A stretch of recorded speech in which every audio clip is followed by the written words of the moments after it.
Começa com a CPI. Muito bem. CPI do transporte. Os vereadores Demerson da Saúde, PSB, e Mauro Neves, do Podemos, são autores da propositura que questiona o não pagamento de motoristas e cobradores pelas horas extras do Natal, Ano Novo e feriados. O requerimento foi apreciado na sessão ordinária de ontem à noite na Câmara Municipal de Presidente Prudente e a comissão parlamentar de inquérito foi instaurada. Conforme os vereadores, as informações foram apuradas junto ao Sindicato dos Trabalhadores em Transportes Terrestres de Presidente Prudente e região.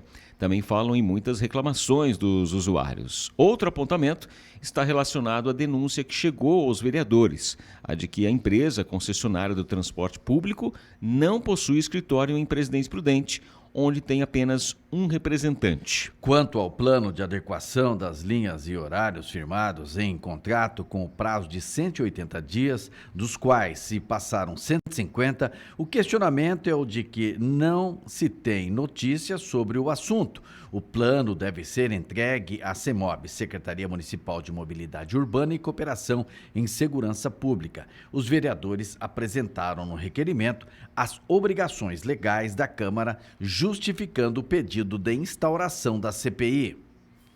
Fernando Gessi. Eu acho que eu sempre sou assim, né? Eu sempre sou a favor da abertura de tudo que vá nessa linha da investigação, da verificação, da análise. Aqui envolve algumas questões que eu acho que não é nem atribuição da Câmara de Vereadores, né? A questão, por exemplo, não pagou hora extra, é Ministério do Trabalho. Acho que quem tem que cuidar disso é o Ministério do Trabalho. A denúncia lá, eles fazem apurações, e se realmente... Porque às vezes a empresa pode ter uma questão aí ligada a banco de horas, ou um acordo feito ali entre os trabalhadores e a empresa. Quanto a não ter escritório em Presidente Prudente, eu também não vejo sentido nenhum nisso, porque tem muita empresa que não tem escritório. Imagina, uma empresa que atua no Brasil inteiro tem que ter escritório no Brasil inteiro, mas eles têm uma sede da empresa. Agora, quanto à qualidade do transporte público, aí sim... Eu acho que aí, por quê? Porque é um serviço prestado à sociedade prudentina. Nós estamos aí, eu venho acompanhando, quando posso, algumas reclamações com relação a horário, quantidade de carro, se está atendendo ou não. Parece que tem a linha aí que foi modificada sem prévio aviso. Então, esse tipo de coisa, que aí sim... É inerente aí à sociedade, isso sim tem que ser apurado, tem que ser levantado. Isso é obrigação dos vereadores. Por quê? Porque, afinal de contas, a empresa recebe pelo trabalho que realiza e também é de interesse da sociedade. Não podemos esquecer que também, que semana passada tivemos aquela verdadeiro absurdo, né, de parar, entrar lá às 5 horas da manhã com uma sessão do sindicato na hora que os ônibus vão sair. Mas atrasamos um pouquinho só. 5h30 para 7 da manhã, é um absurdo isso aí. Mas nesse caso aqui, eu acho que tem que investigar sim, tem que analisar os fatos. E CPI é aquele negócio, né, gente? A gente só sabe como é que ela começa, como termina nunca. E geralmente, quando termina, produz um relatório. Caso encontre alguma coisa realmente muito grave, que, por exemplo, aqui um exemplo, tá? Questões aí de corrupção.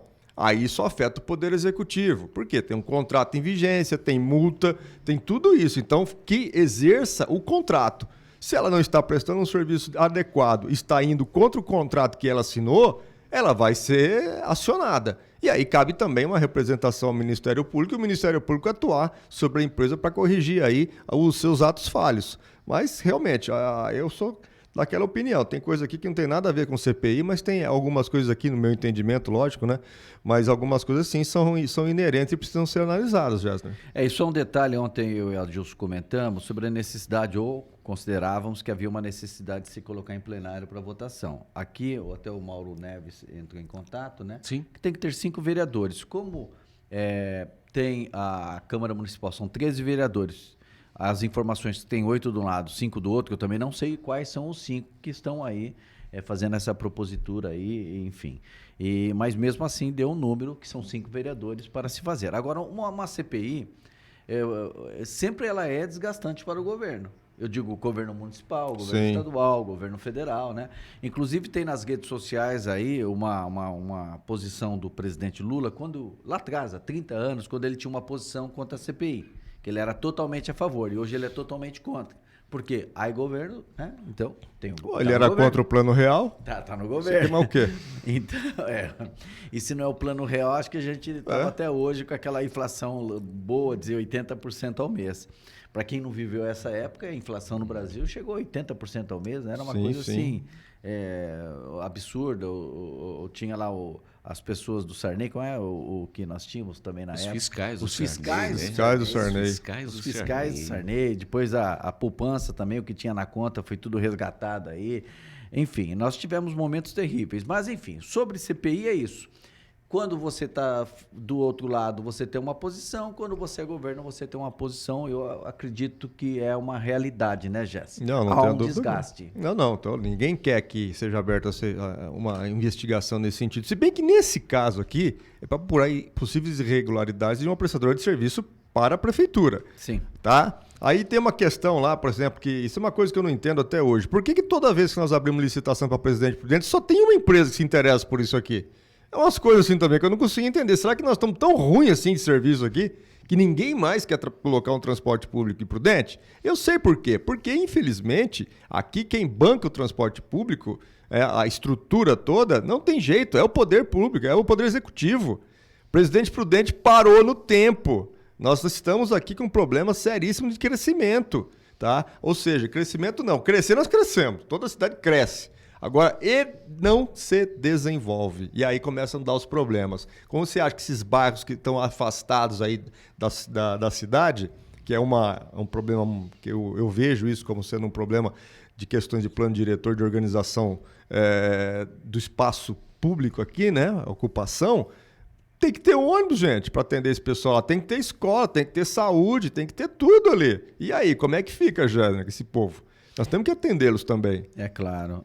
Tudo é questão, como você sempre cita aqui, destaca, Jesse, você que também tem o conhecimento referente à matéria, que é o planejamento que deve ter, né? O planejamento público dentro da cidade, o crescimento, a chegada de indústrias, porque a cidade só vai crescer realmente diante da demanda que existe com a população ou com empresas que venham atender o setor, para que nós possamos ter uma cidade aí com uma arrecadação maior, com uma possibilidade maior, inclusive, para os profissionais que nós temos aqui na cidade. Uma cidade forte se faz aí pelo desenvolvimento e por atração de novas empresas para o nosso município. Só um complemento rapidinho. Podemos esquecer que hoje é a primeira audiência do IFESP, né? Instituto Federal do Estado de São Paulo. Verdade. Sim. Às 19h30, se eu não me engano, né? O horário lá na Câmara de Vereadores. Sim. Isso já é uma coisa muito boa para a nossa cidade, né? Eu estarei lá presente lá para acompanhar. Isso já é um elemento de transformação.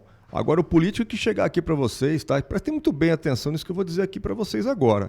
O político que chegar para vocês e falar que vai mudar a nossa situação do dia para a noite com uma varinha mágica, vocês virem as costas e deixam o cara falando sozinho, porque isso não existe, tá? Isso não existe. É mentira uma coisa dessa. Então eu preferi que a sociedade comece a colocar a mão na cabeça também para acreditar em projetos, acreditar em ideias palatáveis, que tenham realmente, né, sejam realmente possíveis. E não chegar aqui e ficar toda hora tentando aí mudar o mundo com uma varinha mágica, porque nos tempos atuais que nós temos hoje, se você não constrói o seu futuro, esqueça.